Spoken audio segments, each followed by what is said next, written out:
ನಮಸ್ಕಾರ ಸ್ನೇಹಿತರೆ, ಬನ್ನಿ ನಾವು ಹೋಗೋಣ ಶಿರೂರು ಗ್ರಾಮದ ಶಿರೂರು ಮಠಕ್ಕೆ. ಶಿರೂರು ಮಠ ಅಷ್ಟಮಠಗಳಲ್ಲಿ, ಉಡುಪಿ ಅಷ್ಟಮಠಗಳಲ್ಲಿ ಒಂದಾಗಿದೆ. ಈ ಮಠವನ್ನು ಮಧ್ವಾಚಾರ್ಯರ ಶಿಷ್ಯರಾದ ವಾಮನ ತೀರ್ಥರು ಸ್ಥಾಪಿಸಿದರು ಅಂಥೇಳಿ ಹೇಳಲಾಗುತ್ತೆ. ಈ ಮಠ ಸುವರ್ಣ ನದಿಯ ತೀರದಲ್ಲಿ ಇದೆ.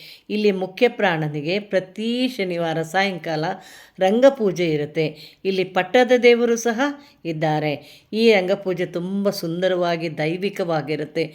ಎಲ್ಲರೂ ಇದನ್ನು ನೋಡಲೇಬೇಕಾದಂಥ ಒಂದು ಸ್ಥಳ ಈ ಸ್ಥಳ. ಇದು ಸುವರ್ಣ ನದಿಯ ತೀರದಲ್ಲಿದೆ. ಈಗ ಮಳೆಗಾಲ ಆದ್ದರಿಂದ ಸುವರ್ಣ ನದಿ ತುಂಬಿ ಹರಿತಾ ಇದ್ದಾಳೆ. ಸುಂದರ ಪ್ರಕೃತಿಯನ್ನು ಮೂಡಿಸಿದ್ದಾಳೆ. ಹಚ್ಚ ಹಸಿರು ಆಚೆ ಈಚೆ, ಮಧ್ಯದಲ್ಲಿ ನದಿ ಹರಿತಾ ಇದ್ದಾಳೆ, ತುಂಬಿ ಹರಿತಾ ಇದ್ದಾಳೆ.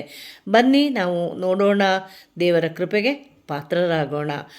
ಲೈಕ್ ಮಾಡಿ, ಕಮೆಂಟ್ ಮಾಡಿ, ಶೇರ್ ಮಾಡಿ, ಹಾಗೆ ಸಬ್ಸ್ಕ್ರೈಬ್ ಮಾಡಿ ನನ್ನ ಚಾನಲ್ನ. ನಿಮ್ಮೆಲ್ಲರಿಗೂ ಧನ್ಯವಾದಗಳು.